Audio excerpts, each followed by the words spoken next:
Hello everybody and welcome to this tutorial. Today I will talk about two aspects of CFD Post. First one is how to create contours in CFD Post, and the second aspect is how to create customized planes in CFD Post.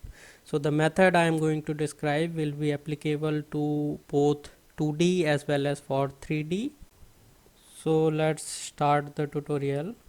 For this tutorial I am going to utilize already existing workbench where I have completed all the simulations, and I am going to utilize that for this tutorial purpose. Now just go to results, right click, edit,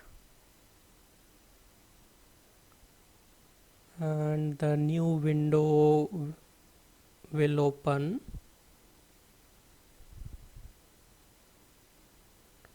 So this was already created contour for my case, but I am going to demonstrate again the procedure by creating another contour.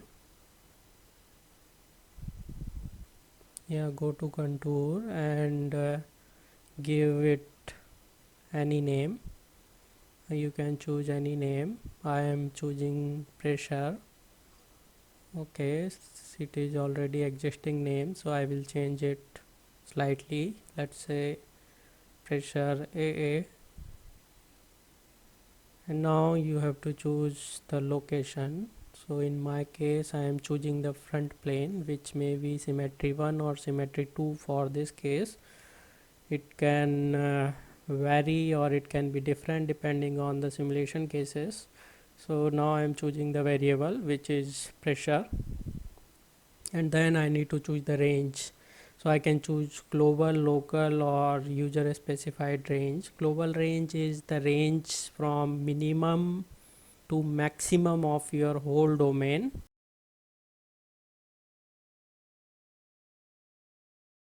So I am choosing here local range, and let's choose the number of contours. Number of contours are basically the dividation of range.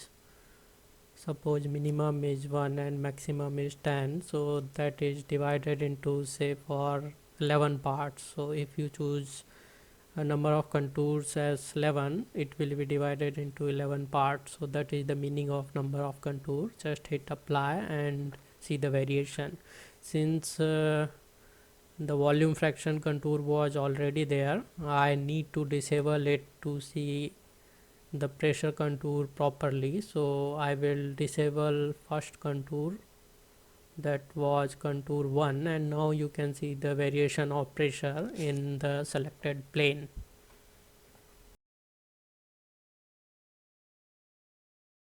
Now if I choose global instead of local, so let's see what changes will be there. For local there is certain minima and maxima, and for global the maxima and minima should be different, but for this case it is going to be same because this is our whole domain overall. But if you choose certain local planes which is different from your whole domain, the minimum and maximum could be quite different, but for this case it is going to be same whatever we choose, either global or local.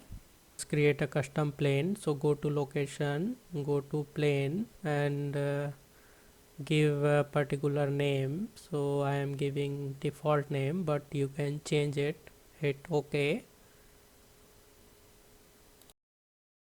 and then you have to choose the method. So suppose I want to create some plane on this geometry. I will choose, say, XY plane. I want to create a plane in XY axis, and now I have to choose the type of plane, circular or rectangular or none. None means it can take whole domain in that particular plane. So I am choosing rectangular here, and I am giving certain dimensions. Let's say this is 5 mm in X and 5 mm in Y, and you can also give angle if you want some tilted plane, and I am going to give or required plane as a slice. Let's just hit apply. So I need to disable these contours to see the plane. So my plane is created at this corner. Why this corner? Because that was the origin. So by default we create plane on origin. So let's see the dimensions of this plane. I think it is 2.5. The bottom indicator is basically the scale, and you can compare it with your geometry and can visualize the extent of geometry or created planes. For my case, the dimensions are 2.5 mm by 2.5 mm, since the other extent was in negative x and negative y direction. So only half or the one portion of the plane is created due to the default nature of origin. To create 5 mm by 5 mm plane, I need to give 10 mm by 10 mm as dimension, and then I could create this kind of plane. I will explain later how you can change the center of location for customized planes.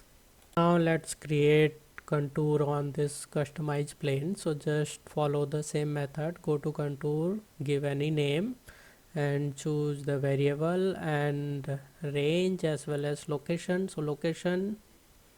So let's choose location as well as variable as well as range, which is local for this case, and number of contour. Just hit apply. So this way you have created the velocity contour on this customized plane. So let me shift this plane to some other location. So for that I will choose a slightly different method, that is point and normal. So origin or the center of plane I will decide here, and the normal of plane is basically the direction perpendicular to the plane.